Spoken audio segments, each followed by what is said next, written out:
ఆయన గొప్పవాడై సర్వోన్నతిని కుమారుడు అనబడతాడు. ఆయన తండ్రి అయినటువంటి దావీదు సింహాసనము యేసుక్రీస్తు వారికి ఇవ్వబడుతుంది. ఆయన యాకోబు వంశస్థులను యుగయుగములు ఏలును, ఆయన రాజ్యము అంతము లేనిదై ఉండెను. ఈరోజు ప్రపంచవ్యాప్తంగా మొదటి శతాబ్దం మొదలుకుని ఇప్పటి వరకు కూడా క్రైస్తవ్యాన్ని అణిచేయాలన్నటువంటి భయంకరమైనటువంటి వ్యక్తులు అనేక మంది పుట్టుకొచ్చారు. యేసును చంపాలని హేరోదు ప్రయత్నించాడు. క్రైస్తవ్యాన్ని లేకుండా చేయాలని యోధ మతస్థులు అనుకున్నారు. సౌలు క్రైస్తవ్యాన్ని కోకటి వేళతో పెళ్లగించాలనుకున్నాడు. అయితే దమస్కో మార్గంలో యేసుక్రీస్తు వారు కనబడి, సౌలా మునుకొనలకు ఎదురుతన్నటం కష్టం సౌలా అని.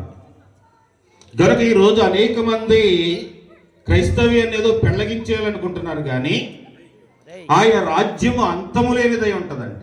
ఆయన రాజ్యానికి అంతం అనేది ఉండదు. యుగయుగములో ఆయన రాజ్యాన్ని పరిపాలిస్తాడు అంటున్నాడు. ప్రపంచాన్ని పరిపాలించినటువంటి బబులోను సామ్రాజ్యం కాలగర్భంలో కలిసిపోయింది. ప్రపంచాన్ని పరిపాలించినటువంటి మాదీయులు, గ్రీకులు కాలగర్భంలో కలిసిపోయారు.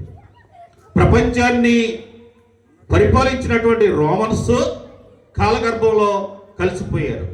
ప్రపంచాన్ని పరిపాలించినటువంటి బ్రిటిష్ సామ్రాజ్యం, రవి అస్తమించినటువంటి బ్రిటిష్ సామ్రాజ్యం కూడా ఈ లోకంలో లేకుండా పెళ్లగించబడింది.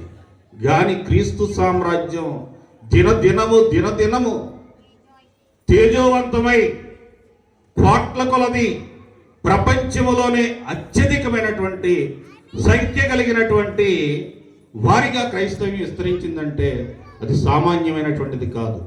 దానియేలు గ్రంథము 2వ అధ్యాయము 4వ వచనంలో చూస్తే ఒక మాట చూడండి ఒకసారి.